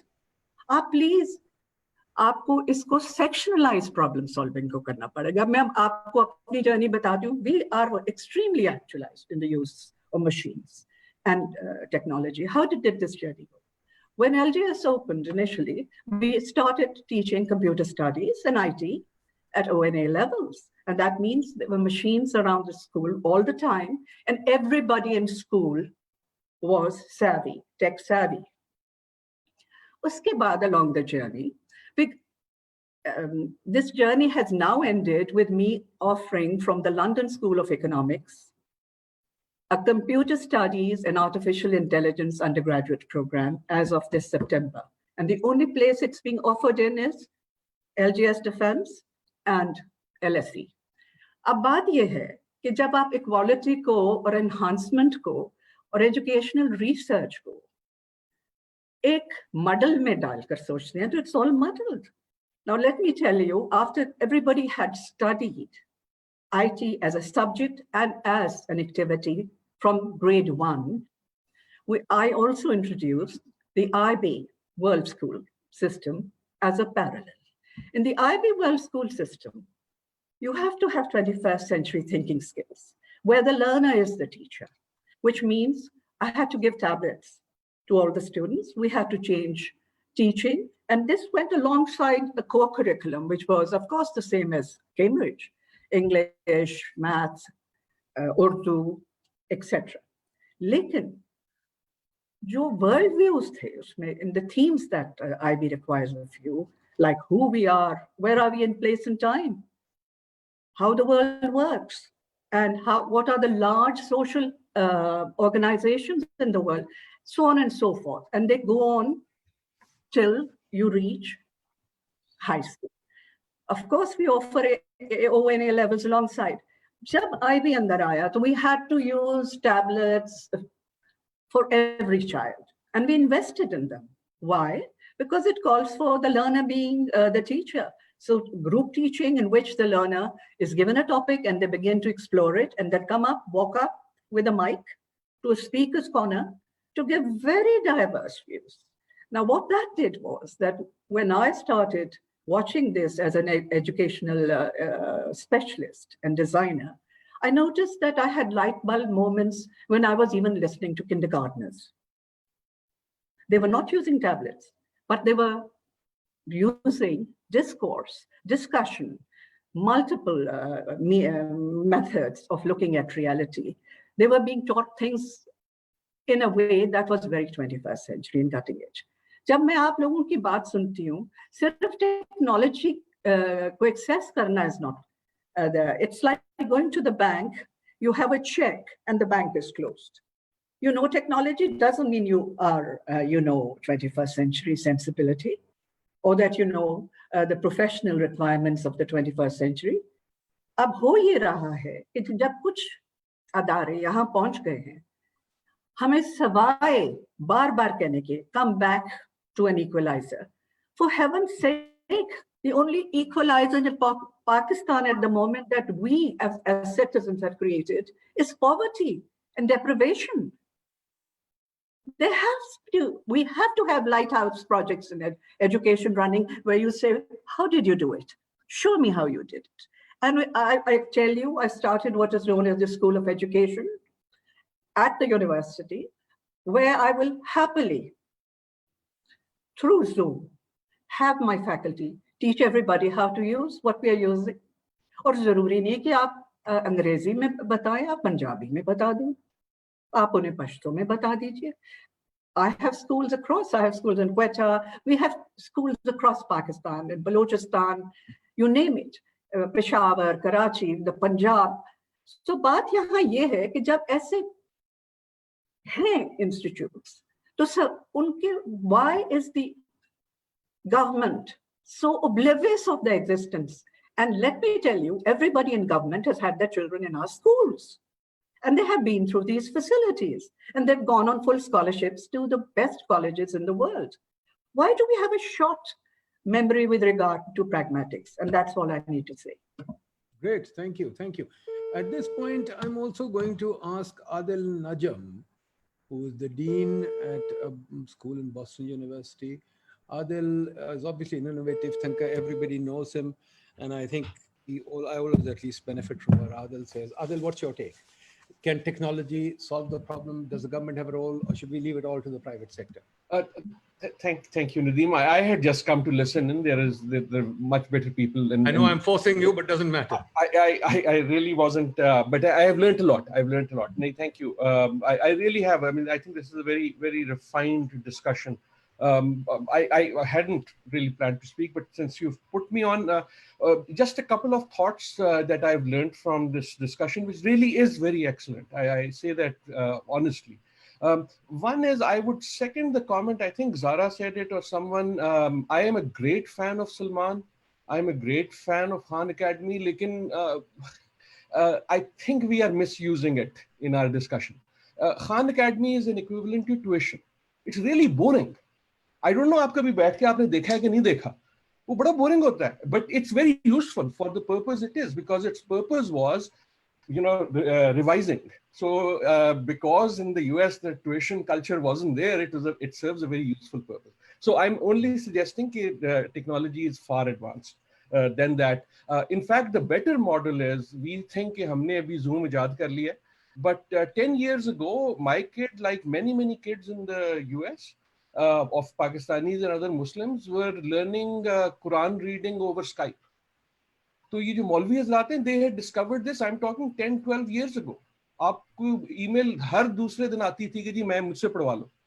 आप $15 देते थे and Skype पे वो पाकिस्तान से बैठ के आपको पढ़ाते थे. So the point I'm making is कि I will, अगर नदीम आप इजाज़त दें, आपने जुल्फ़कार साहब के साथ ज़्यादती की थी. When you shouted him out on KG technology रोकी नहीं जा सकती, I think Zulfikar is right. Technology रोकी नहीं जा सकती. Your point is also right कि our experience in positively implementing it hasn't been good. But technology is a secular force of itself. If you don't do anything, it will still come in maybe bad ways. The ballpoint came. I'm one of the many, I believe in this, who started writing on a takhti. Went on to fountain pen. फिर डांट पड़ती थी कि ball point क्यों use करते हो? As I was listening to you, I pulled up my most precious thing I have, which is a Casio calculator 1982. Me and my father spent 2 hours buying it because it was the most expensive thing we'd ever bought for education. And there was a big debate कि यार calculator आ गया तो engineering तो सीख ही नहीं सकते आप. Because ये बच्चे जो हैं ये फिर उनको असल में math नहीं करनी आएगी. The point I'm making is there is a secularness to technology that will come. There is then the question which I think all of you are grappling with is how much of it can be directed. Sorry for the time. One last thought that I am taking from this conversation is because I think we are in the COVID moment, we are stuck with this idea that the battle, if there is one, is between screen versus classroom. I think the battle is, or the contest is much bigger. I think Faisal's point on space is brilliant. That is something I hadn't really thought of. But the battle is much more also between the screen and the textbook. I think the real opportunities are there because textbook, yeah, your books हैं वो तो वैसे नहीं पढ़ी जाती. So the question of this hybrid modality of using technology, I don't think it's an either or. कि अगर आप technology use कर रहे हैं तो you have to be in home. That's a COVID thing. But the idea of, for example, the flipped class, the idea of a hybrid modality where the homework is part of the lecture and the class is their discussion. अगर आपने ये critical वगैरह आना. So just this thought कि I'm taking a lot from this, including कि I hope we expand the idea of technology to multiple things in which, and not just this idea कि teacher रहेगा या नहीं रहेगा, school रहेगा या नहीं रहेगा, I don't think is a very valid one. The school will survive, the university will survive. It will inevitably change. Either it will change because we consciously implement change of a direction we want, or just wo jo rela aayega, people will start using it for whatever reason. I mean, last thought, the one place where technology is used amazingly is in cheating. और ये कोई नई बात नहीं है. जब मैं college में था तब भी फोन आ चुके थे. So the same entrepreneurship with the student uses in figuring out how to do that, if we can direct it positively, then जीवे जीवे. Very good point. Very good point. ठीक है जी. Idris Khaja साहब, a new PIDE professor. Idris Khaja. Yes. So thank you for introducing me in your intro. I would like to play my bit at PIDE, which happens to be my alma mater as well. About the topic, I just want to say that currently schools are performing two roles of talim or tarbiyat. So probably the technology can take care of, to a large extent, can take care of the talim part. But for tarbiyat, that is soft skills maybe, we need schools. We need students learn a lot through social interaction as well. And for social interaction, we need schools. For teamwork and other things, we need schools. And of course, the technology can play the part of education. That's what I want to say. Thank you. Alia Khan. Ji, I've been listening very carefully over the past 3 days and today also. The question that comes to my mind is that the issue of whether technology is going to get blended with the way education is delivered is not at debate. What is at debate is how do we recognize the entry points, mostly as far as the government is concerned, in bringing about the change that will facilitate the blending of technology in teaching methods and in learning. And I've come to the conclusion that unless and until, I mean, we can't rely on an education policy document because that is never going to speak to this issue, because the ministries of education and the Ministry of IT do not talk to each other. So I think we should also pour our minds and try to understand what are the pathways that we can walk on to make this change happen in the best interest of education in Pakistan. I mean, I think I understand very clearly there's always going to be the private sector. Its role is going to get bigger than it is. There's always going to be the public sector, but we also do not want the public sector to stagnate, which it is at the moment, at the cost of an expanding private sector.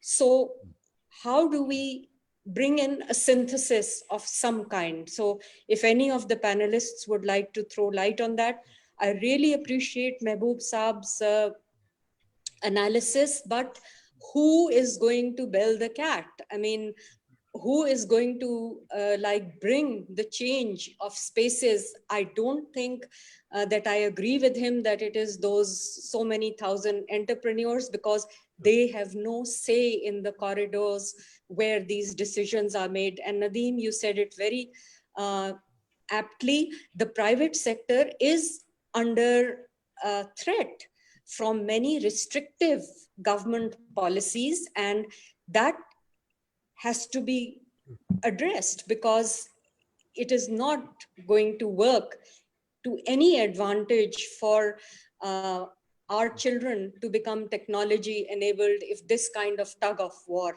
continues. So I think this is my biggest takeaway from the past 3 and today the 4th day of discussion, that we have to think of entry points. Maybe it is the political economy, maybe it is the politicians that we have to convince, because at some point in time, they are the ones who are steering decision making. So the decision making channel has to be explored. Thank you. Very good. Thank you. Rabia Shah.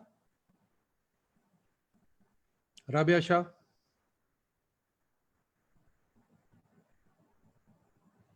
Rabia Shah is here, or is she gone? Yes, I'm here. Yeah, thank you for taking me on. I'm an international school teacher in Riyadh, and I've been following this discussion very closely over the past 4 days. Just 2 things that really come to mind as far as technology and education is concerned. I think it's a moot point that technology is important in education. We all know that. It can be a great equalizer, provided we can provide electricity, Wi-Fi, and everything else that's needed to get even a poor child to learn through technology. The point though, and this comes from personal experience, is when, and really after COVID, is when I try to reach my own students just through technology, it was abysmal. I wouldn't have children in, and these were kids who knew me, who pay really, really high fee to attend the international school, but technology alone cannot reach the mind of a child. You do need bricks and mortar. You do need the teacher. Yes, you could probably reduce the number of hours. So, for example, instead of going to school 5 days a week, children can go 2 days a week. That's one thing. Two, you do need that important, very, very important human connection, not just for academic or talim, but also for tarbiyat, which is social emotional learning. The second point is, it's all very well to say that Khan Academy is a fantastic forum and all that. I agree. I've also mentioned in the chat that I think it is supplemental. It cannot be the primary focus or the primary means of learning. But what we must also think about is the fact that those learning outcomes need to be measured at some point. Our children, we used to keep saying that our children are not receptacles and you keep filling them in, or the teacher fills them in. Those learning outcomes need to be measured. And could there be a way of doing that? I mean, who is going to do that? Those are just 2 points that came to mind when I was listening to this discussion. Thank you very much for taking me. Kausar Abdullah Malik, famous professor. Kausar Abdullah Malik.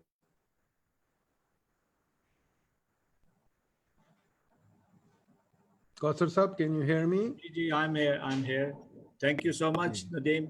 I mean, I have learned a lot, and I see got many, my old friends, especially Adil Hajam Sahab has been here, and it's nice to see him. You see, I have got few points, you see, if you could hear with me, that we have been talking about the technology for education, actually, and it has been highlighted because of this COVID situation where we all were locked out, and we had to evolve different technologies for online teaching and all that, you see, and that was the time where the role of the technology has been highlighted, you see, and I agree with lots of things that have been said, but all said and done, that we have to use the technology for our own purposes, and one of to my mind, one of the purposes, the out of school 5 billion or so out of school children, you see, I mean, how can our technology be used to reach out to them, see? So that is, to me, is much more important. I mean, all these online things can be done, you see, and they are being done, you see, so I mean, there are some weaknesses of not availability of internet bandwidth and all that can be overcome, you see. That is not a big deal, you see. But most important is that how can we reach out to those out of school children? How can our technology be used to that? And I'm amazed that nobody has talked about our own successes, you see. For example, we have a very well established virtual university, you see, and that is doing extremely well, you see, and that has an outreach on, I don't know the exact number. I have been on their syndicate for a long time, but that has been an experiment, and that has been the one which has been successful, you see, and why can't we use that kind of an technology to go out to all these students, you see, who are out of school, and arrange some TV channels exclusively dedicated to them, and that can be easily, I mean, relatively easily done. Secondly, most important thing is that we must understand that education is the primary responsible of the state, of the government, you see, and then the government has to own it, you see. I mean, ये private sector के ऊपर छोड़ते हैं ना, और अभी ये सब काम करेंगे, that is not possible. Private sector cannot do everything, you see. I mean, the government has a responsibility, and it is amazing. And Nadeem, I mean, if you look at how many participants in all our webinars have been the implementers, you see. You see, we talk about the policy, we talk about everything, but who is going to implement them? Who is going to bell the cat? And those people are not around. They are not interested, you see. They don't want to be educated. They don't want to have an informed opinion. You see, so that is where we all are stuck, you see. वही हम आपस में बातें सारी करके आप अपना catharsism अपना करके we feel, you know, we've done our job. That is not sufficient.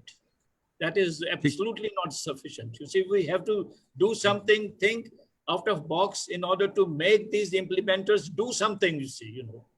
I mean, how many secretaries have ever been to your webinars, you see? I mean, even Shafqat Mahmood hasn't been here, you see, you know. I mean, so this is our dilemma, and that's where we should all think about it. And मैं तो कहता हूँ एक धरना हमारा इस बात पे भी हो जाए, you see. So this, sorry about all this. So this is what I had to say. And also, there was an interesting thing said by one of our colleague here, Zeba or something. I mean, I don't remember her name now. I mean, she said exactly this the thing that there is no alternative to schools or university or a classroom. You see, you can do everything. Incidentally, if you allow, I was in one of my earlier lectures, I was saying that you have everything available on the internet, you see. You don't have to come to the class if you want to. All the girls over there immediately shouted, please don't tell this to our parents, you see. You know, because that is the opening for all our female students especially, you know, to come out to a university or to a classroom for all the social activities, you see, so which they are not allowed at home, you see, you know. So these are our own cultural points we must take into consideration. Sorry about this long. No problem. Thank you very much. Thank you so much. Sarah Nazamani. Hello, sir. My name is Sarah Nazamani, and I'm a research scholar from Karachi. So since we're talking about technology and innovation, I would like to mention a study by Harvard where they studied who becomes an inventor in America. They have studied lives of 1 million inventors, including their third standard math grades, sir. And it concludes that early life exposure to a culture of innovation is way more important than an actual ability to innovate. Very unfortunately, sir, our kids, they wake up to news like Baldia factories. Evidence on gender digital equality report states that only 3% women in Pakistan are able to copy or move a file on computer. Latest data shows that 6% people have computers and 1.5% people have tablets. So, sir, I'm being told on this platform to look at Vision 2030 and 2040, but it is very difficult for me to be optimistic. Sure, change is coming, but change is coming in Zimbabwe too. As Darren Acemoglu writes that Zimbabwe will reach the level of USA, but it will take it 2,700 years. So this shows that rate of change matters too. So, sir, how, as a young scholar, do I become optimistic about technology in any sector in this country when my government is taking regressive steps such as singular curriculums? I would want comment on this, sir. Thank you. वो कल हो जाएगा. अच्छा जी, उज़मा Zia. I'm Uzma Zia from PIDE. Sir, my points are somehow closer to Dr. Neelam Hussain and Mr. Kausar, but I will summarize them. That our basic system do not allow us to adopt technology. For example, in government schools and in rural areas, teachers are not trained, and teachers don't have enough resources. On the other hand, we have private schools and those students who can adopt technology easily. So are we going to produce two different groups, and we will not bother in future who will lead, and that is the dilemma, because the returns, as Madam Shahnaz said, that returns will be there after few years, not necessarily very quick. So, and as Mr. Kausar mentioned, due to COVID, we didn't have any choice, so we moved towards technology. But poor people still don't have any technology and don't have any choice. Thank you. Okay, let me go back to the panel. Let me go to Mehboob. Can you please quickly take up some of these questions? But I also would like to ask you to illuminate what are the key methods or systems of online learning You said the software is far ahead of the hardware, and you said it was customizable, flipping the classroom, and so many other things that are possible. But what are the key models that are at play, and how do we get them adopted rapidly if the government is not doing it? Are there methods, or even if the government is doing, let's say, even if we can form a policy, convince the government, what are the kind of things that we need to do to make this happen rapidly, and what are the key systems that we have? I think, in the first instance, we need to take the existing curriculum. Now, there's a whole question of curricular reform, and also let's put that aside. Let's take, obviously, the intention should be that we should have a very good curriculum. And in fact, it should be, with technology, we should make it extremely open-ended. Isaac Asimov said something very interesting, where he said that in the pre-industrial age, we had education that was customized for the few. And in the industrial age, we had education that was mass-produced for the many. And now in the information age, we have the potential of education that is customized for every individual. So the true impact of technology is that we can provide individualized learning pathways for everybody. Obviously now there are constraints, there are curricular constraints to doing that, because if the curricula say that everyone has to study one thing, then the first task is to help people master whatever curriculum you've given, good or bad. I think from a software development and content development point of view, that is a very manageable task. Within a few years, with the concentrated effort and budget, you can create a rudimentary, not a brilliant, but a fairly good level of interactive assessments, games, simulations, activities. So for $5 million, $10 million, if somebody wants to invest, whether the private sector or government, you can map out the curriculum and create a pretty good product that can then get out to everybody. Now, when you think about that, let's say it costs us $10 million, right? Now we've got 50 million kids in the K-12 education system, right? And let's say that system lasts for 2 years, so it costs us on average $5 million, right? So we are now talking about 10 cents a child, right? In terms of the content. The hardware delivery, artificial intelligence, all of that costs another, let's say, another 200 rupees a year, right? So when you look at the actual cost structure, for maybe about 300 or 400 rupees a child, you can get a pretty good education out to every child in Pakistan, not including the devices and the bandwidth cost. Bandwidth cost is still manageable, device is the problem. So one of the things we need to do if we really want to bring a equitable, and one of the discussions which I think has been the best discussion so far, that we need to bring this to everybody. We need to think about how we can make our culture a device-rich culture, an infrastructure-rich culture, and that we make the investment that is needed to be able to cascade this out. But we're not talking about a lot of money other than on the devices.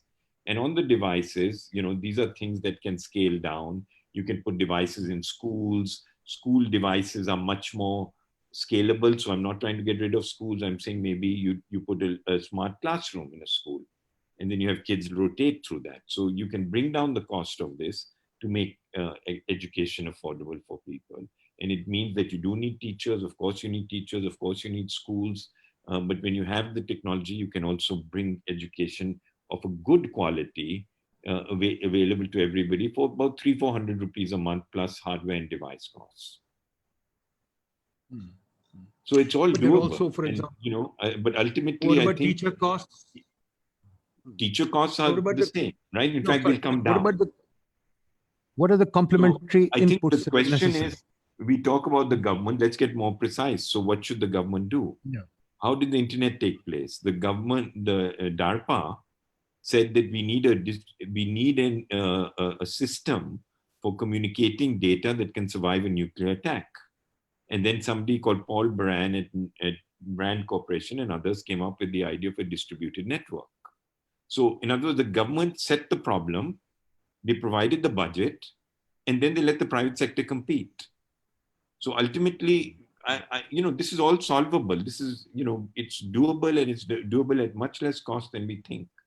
But the government cannot do tenders in the old way that we want, a long list of these are the requirements we want. Government should say, this is the big problem we are trying to solve. And then let's start creating some champions. Pakistan, after all, created companies that did well in the 60s. And every country, in some ways, sponsors champions that do well. So similarly, in education, we should say, okay, here's the problem. Who's going to do it? We have enough budget to do this. And, the World Bank can always be willing to fund this kind of stuff. So it's not as if even that much money will come out of government, much less what they're spending on the military for sure. But imagine for me, let's go a little forward. Imagine for me, if all this happened, what should I expect, let's say, for a 5-year-old kid?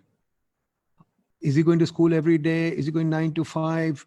Is he going to study with a tablet at home? What kind of online learning content? Who's going to develop the content? Who's going to update the content? How does individualized learning, for example, if we discover the child doesn't understand? Nadeem, you see, somebody brought up the interesting idea of like maybe everyone doesn't go to school every day, right? Mm-hmm. The thing is that if you look at just two costs, one is the cost of gas and transport, because a poor person still pays the same gas price that a rich person, by gas I mean petroleum, right? So the transport cost is a highly regressive cost that comes on poor people, and their kids often have to travel 2 hours a day, 1 hour a day to get to school, right? So simply if we save on transport costs, simply if you shift some of the work into, you double shift schools, and then you have another place where people can go, and this is like the public good should be a center of learning where you come in and you've got beautiful labs and you've got beautiful playing fields and everyone can participate, and you do double spacing and triple spacing and quadruple spacing of that space. So lots of kids are using it. If we use our resources intelligently, I can assure you that within the same cost structure, and keep in mind that tuition is a huge cost structure, right? And what's happening in tuition, it's a very, very bad thing, because the kids go to school, then they come back and they study in the tuition center. So it's expensive for the parents. It's repetitive. It's more of the drill culture. I'm not even saying get rid of tuitions. What I'm saying is technology can bring down the cost of tuition, because you can figure out that this kid doesn't understand these particular formulas in logarithm, flipped classroom and so on. So now with that data, the tutor can focus in and fix that particular problem rather than being kind of a scribe that is, overseer of a child to go over an entire curriculum. So I think innovation and good planning within our existing cost structure come up with much better outcomes, because we've got a highly unoptimized system of education, even down at the lowest level. But in terms of, for example, right now, rolling out a system that you're rolling out to schools, the schools have a rigidity in terms of their school system right now. They have a rigidity in terms of the curriculum that they have. So can your system, we have flexibility. I'll give you an example. And it's not only us, it's others also. We deconstruct the syllabus. The Pakistan Math, Science, English syllabus, which is the only thing we've done so far, has 6,000 skills according to our skills taxonomies. So far, we've created 3,000 skills, right? So we're halfway there in terms of grade 11, K to 12, Math, Science, English. Now,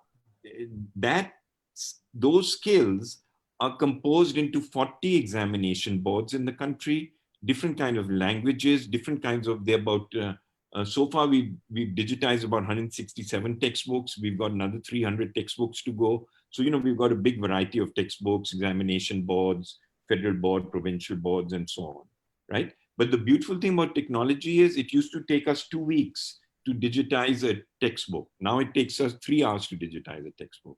So we have in other words, the technology sector has the innovation and the flexibility to accommodate for rigidity on the other side.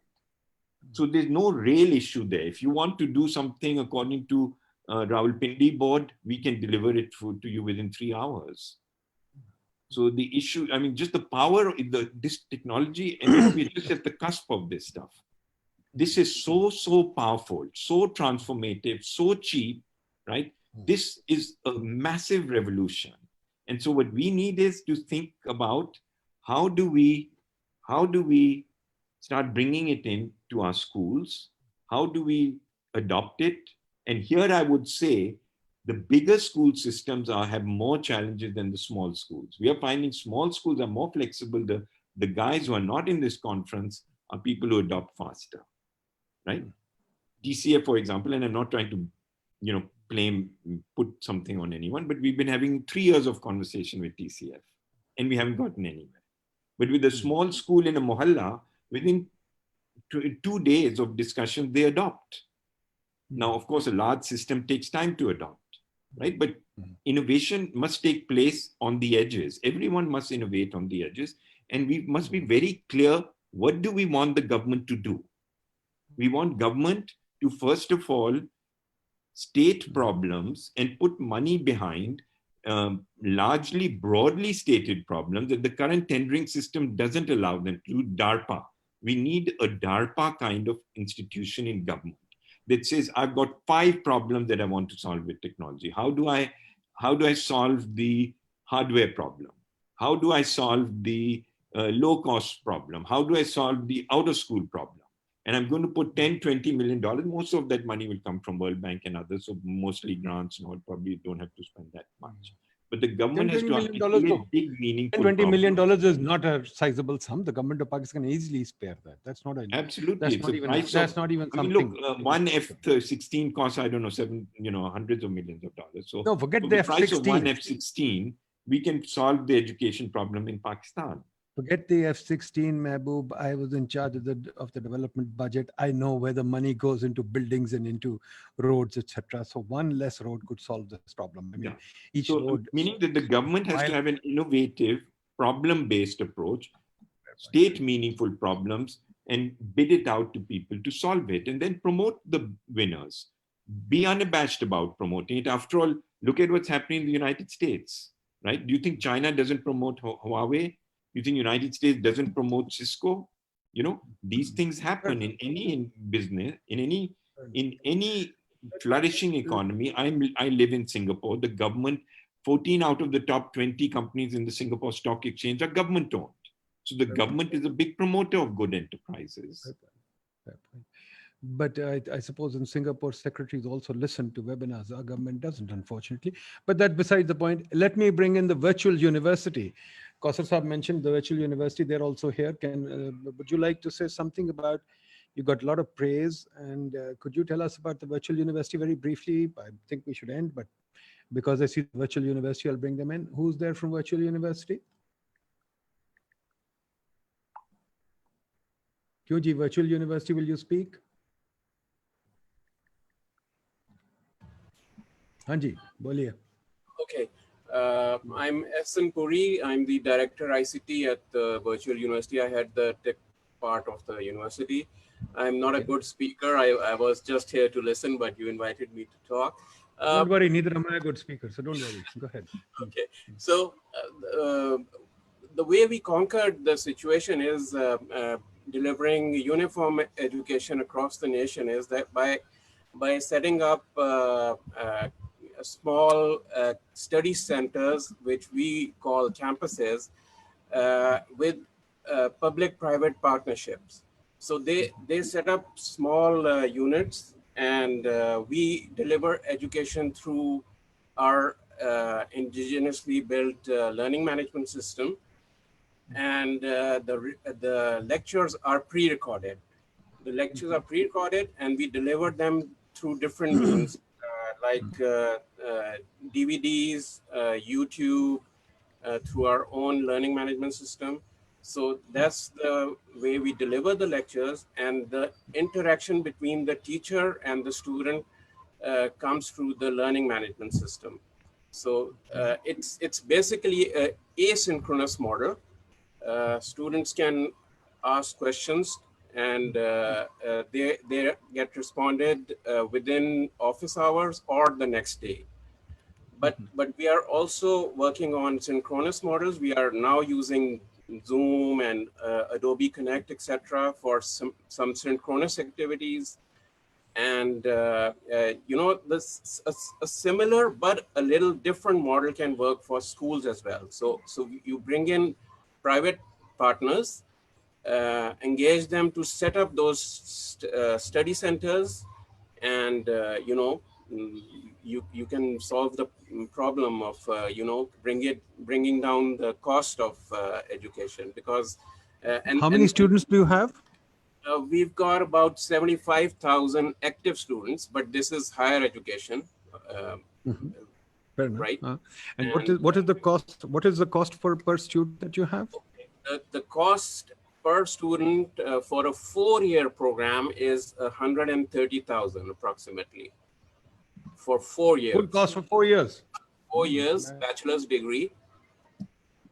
So that's and we are self-sustaining. The best part is we are self-sustaining.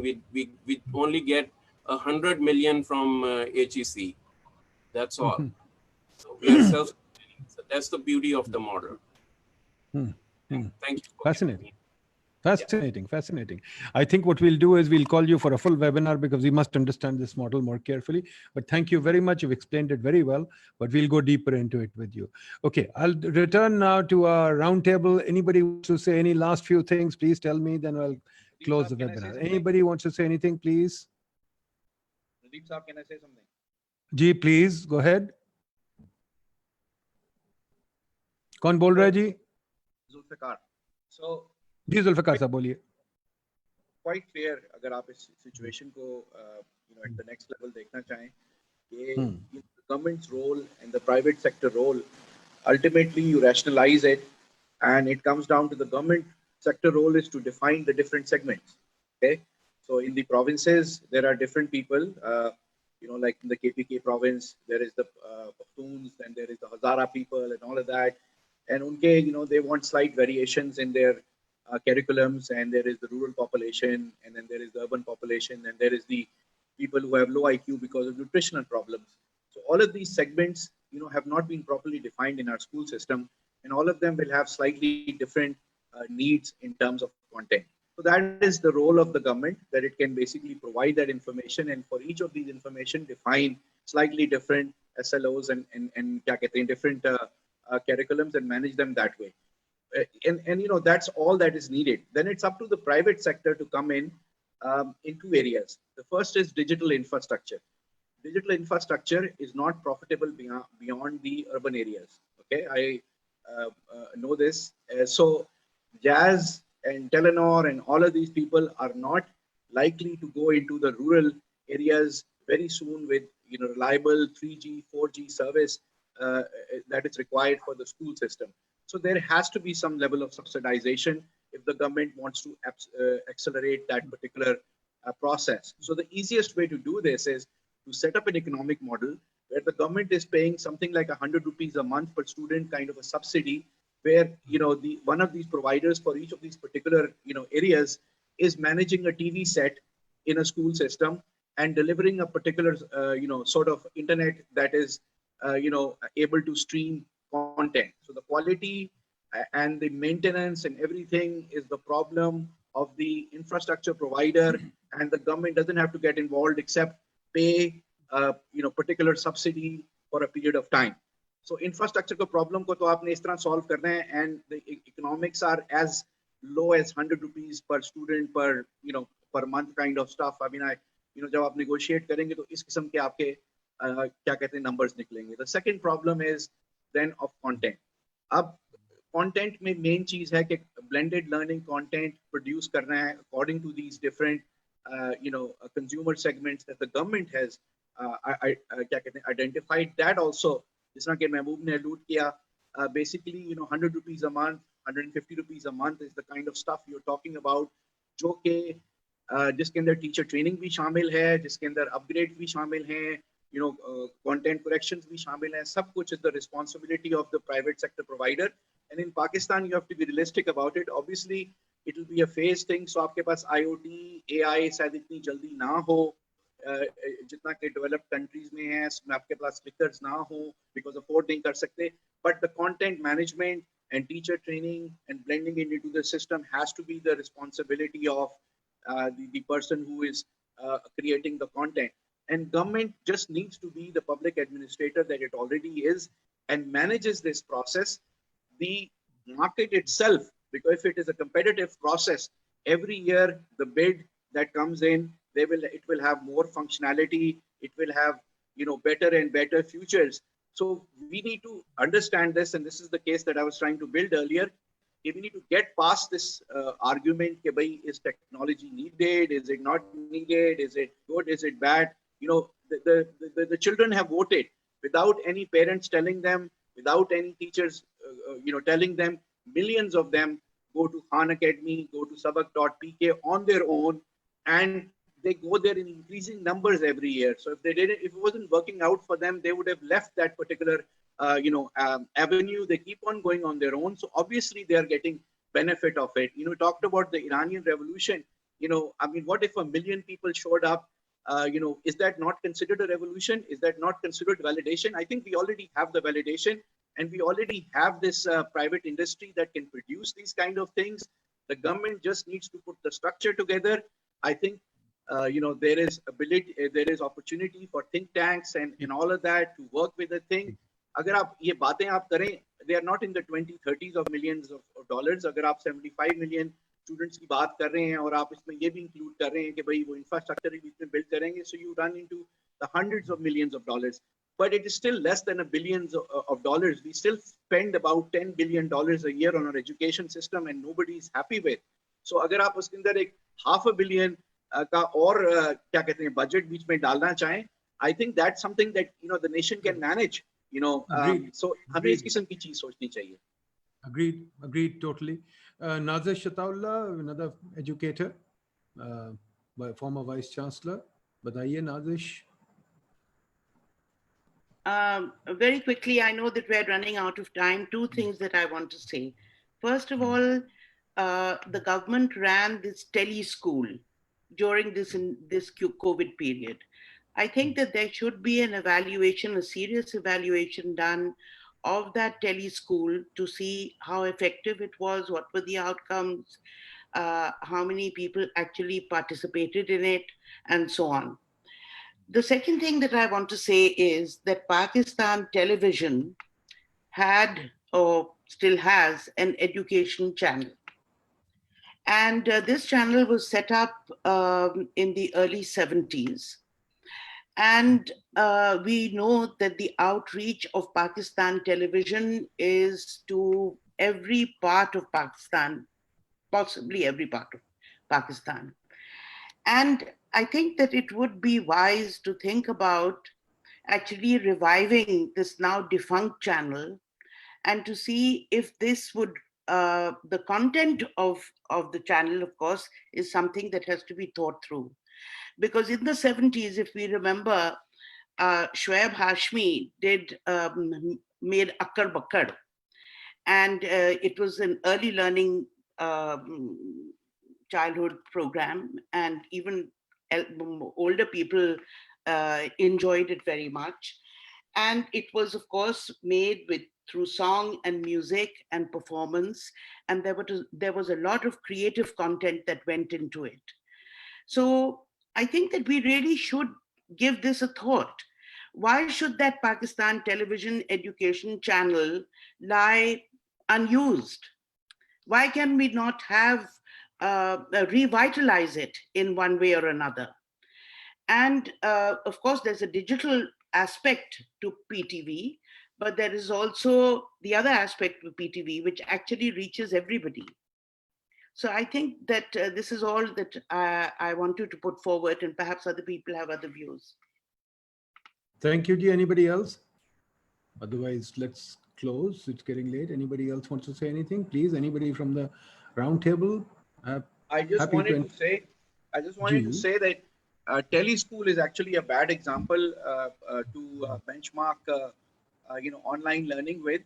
देखिए education में you need an interactivity. So broadcast जो TV में जो होता है, that is well known that it is not going to produce the same results, and then if you have online sort of stuff. So what I was talking about was a smart TV with an internet connection that allows, assessments and these kind of things. So there is more of a personalized education system, which will have benefits, which will be demonstrated to have benefits. By all means, I think tele school, has a lot to be desired. The government is working on a learning continuity plan, but it's not the same thing as online education. Just clarification. Abbas Rashid Sab, Abbas Sab Sahi ke representative hai, run NGO for education for a long time. Abbas Sab. Let me just unmute. Thanks. Nadeem, just very quickly, I'd like to endorse the point that Nazish was making. I think producing engaging content in Akkar Bakkar, I think, is a great example.